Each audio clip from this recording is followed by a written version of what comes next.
All right, it's that time of the week. Time for some more real estate talk. I'm Jordan Conrad, and today we're going to be talking about round number pricing.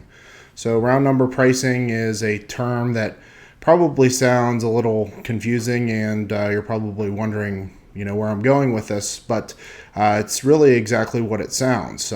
Pricing homes with round numbers to basically maximize the amount of searches that they appear in. So, think of the number 99,000.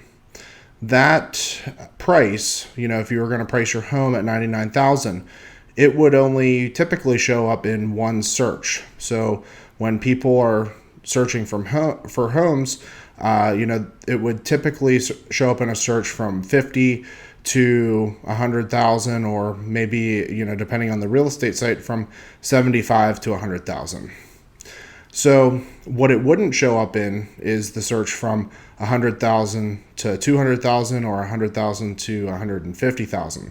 So our goal as marketing specialists is to make your home appear in the most amount of searches. So I am a big advocate for round number pricing, and I always make sure to price properties in this way, as long as the sellers are on board with it.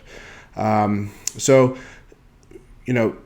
today's market, everyone's searching online. They're using their phones, their tablets, their personal computers, and they're looking for homes. So, all these different real estate sites have drop-down menus to select these price categories.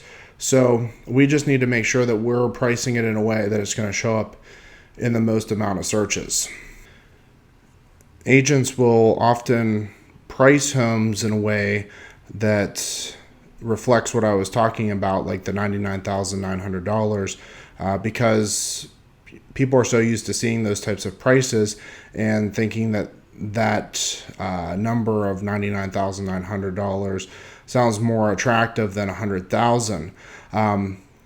We see this a lot with car sales. We see it with retail merchandise, but the reality is that we're selling houses, and we need to target our marketing efforts to how these real estate sites are built and how people are searching for houses.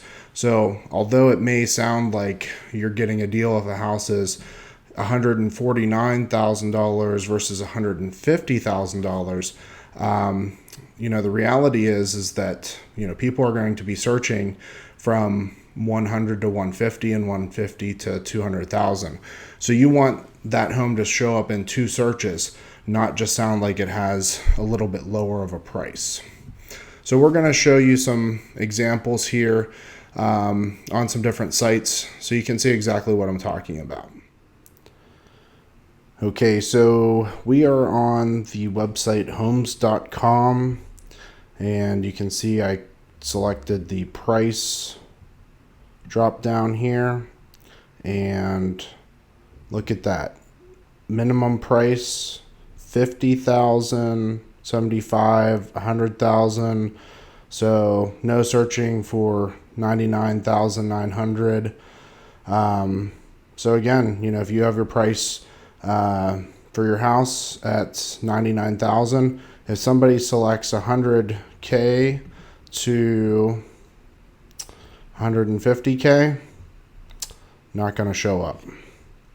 So in those max prices, you see 200,000, 250,000, 300,000. So for the most part in $50,000 increments.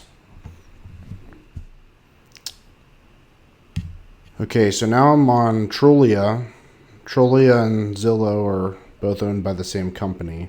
So we're going to look here, and so under 100,000, you got 10, 20, 30, 50,000. But again, you see these round numbers. So 130,000, 150,000, then it jumps up to $50,000 increments. So again, you need to price your house to show up in these searches. So if you have a house and you want to list it for $249,900, make it $250,000.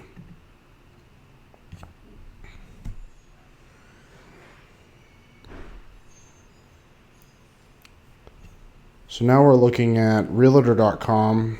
You see I have the price tab selected, and you can go with any price, or again you can start at 50,000, go 100,000.